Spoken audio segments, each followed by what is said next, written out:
বৃদ্ধ বাবা মারা যে স্বপ্নটা দেখেছিল আমাদেরকে নিয়ে, সেই স্বপ্নটা কিন্তু স্বপ্নই থেকে যাবে। এরকম বছরের পর বছর কিন্তু কেটে যাবে, পরীক্ষা আর কিন্তু হবে না। সেই কারণ পরীক্ষাটা হয়ে গেলে অনেকগুলো ফ্যামিলির কিন্তু বেঁচে যায়। আমাদের ভবিষ্যৎ আমাদের হাতে, সরকারের হাতে দিলে পরে সরকার কিন্তু এইভাবে আমাদের জীবনটাকে শেষ করে দেবে। তো হ্যালো বন্ধুরা, সবাই কেমন আছো? আশা করবো সবাই খুব ভালো আছো। তো কতটা ভালো আছো সেটা হয়তো আমার মতো আর কেউ জানে না, কারণ তোমাদের অবস্থা যা, আমার অবস্থা ঠিক সেম। তো তোমরা জানো আজকে 18ই ফেব্রুয়ারি আমাদের হিয়ারিং ডেট ছিল ওবিসি কেসের। যে কেসটা মিটলে আমরা হয়তো পরীক্ষাটা হয়তো আমাদের ডেটটা হয়তো সামনাসামনি খুব তাড়াতাড়ি এগিয়ে আসতো। তবে কেসে হিয়ারিংয়ের ডেটটা কিন্তু আবারও পিছিয়ে দিল সুপ্রিম কোর্ট। কেন দিল, কিসের জন্য দিল, সেটা তোমরা হয়তো সবাই ভালো করেই জানো যে আমাদের সরকার পক্ষের যে উকিলরা তারা কিন্তু আবারও ডেটটাকে পিছিয়ে দিয়েছে।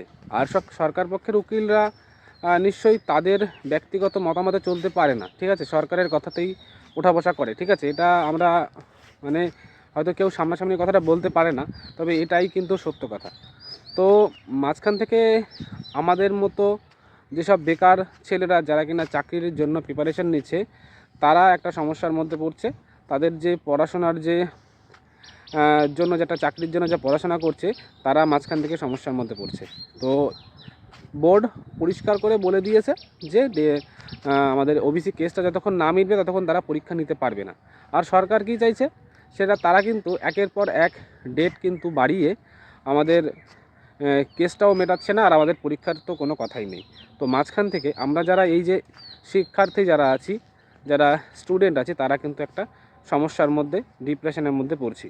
কারণ পরীক্ষাটা হয়ে গেলে অনেকগুলো ফ্যামিলির কিন্তু বেঁচে যায়, যারা কিনা অনেক বিশেষ করে আমরা যারা আর কি এই প্রিপারেশান নিচ্ছি, তারা কিন্তু বেশিরভাগরাই কিন্তু গরিব এবং মধ্যবিত্ত ফ্যামিলির ঘরের ছেলেরা, ঠিক আছে। তো সেই কারণে মাঝখান থেকে আমরা পড়ছি বিপদে।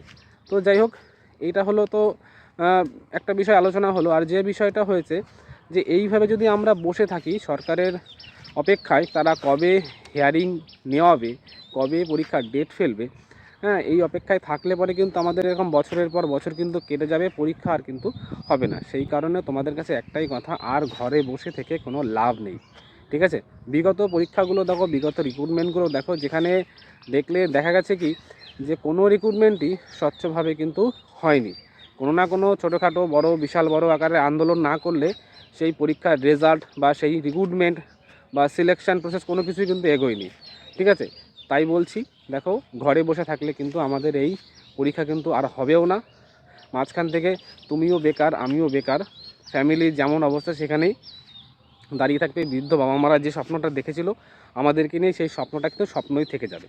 অতএব ঘরে বসে থাকলে কোনো কাজ হবে না, সবাই এক হয়ে একটা বিশাল বৃহৎ আকারে আন্দোলন করতে হবে, যাতে করে সরকার বুঝতে পারে যে এবার আর ডেট চেঞ্জ না, এবার হিয়ারিংটা করিয়ে দিয়ে পরীক্ষাটা যত তাড়াতাড়ি নেওয়া যায়। তো সেটাকে আমাদেরকে বুঝিয়ে দিতে হবে সরকারকে।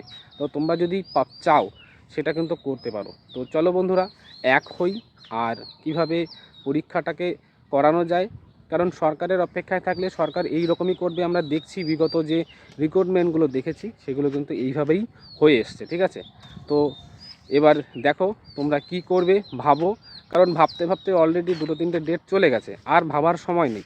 এবার কিছু একটা স্টেপ নিতেই হবে, কারণ আমাদের ভবিষ্যৎ আমাদের হাতে, সরকারের হাতে দিলে পরে সরকার কিন্তু এইভাবে আমাদের জীবনটাকে শেষ করে দেবে।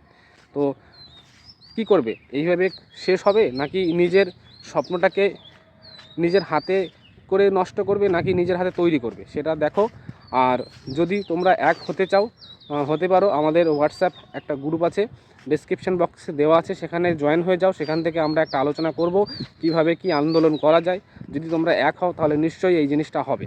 তো যাই হোক, যারা যেখানে আছো, ভিডিওটা যারা দেখছো, তাদেরকে একটাই অনুরোধ, ভিডিওটা সবাইকে শেয়ার করে দাও, যাতে করে আমরা এক হতে পারি আর আন্দোলনটা বিশাল বড় বৃহৎ আকারে করতে পারি। তো চলো, আজকের ভিডিওটা এখানে শেষ করছি। আর তোমাদের মতামত কমেন্ট বক্সে জানিয়ে যেও। তো ভালো থাকবে, সুস্থ থাকবে, আর মন দিয়ে পড়াশোনা করো।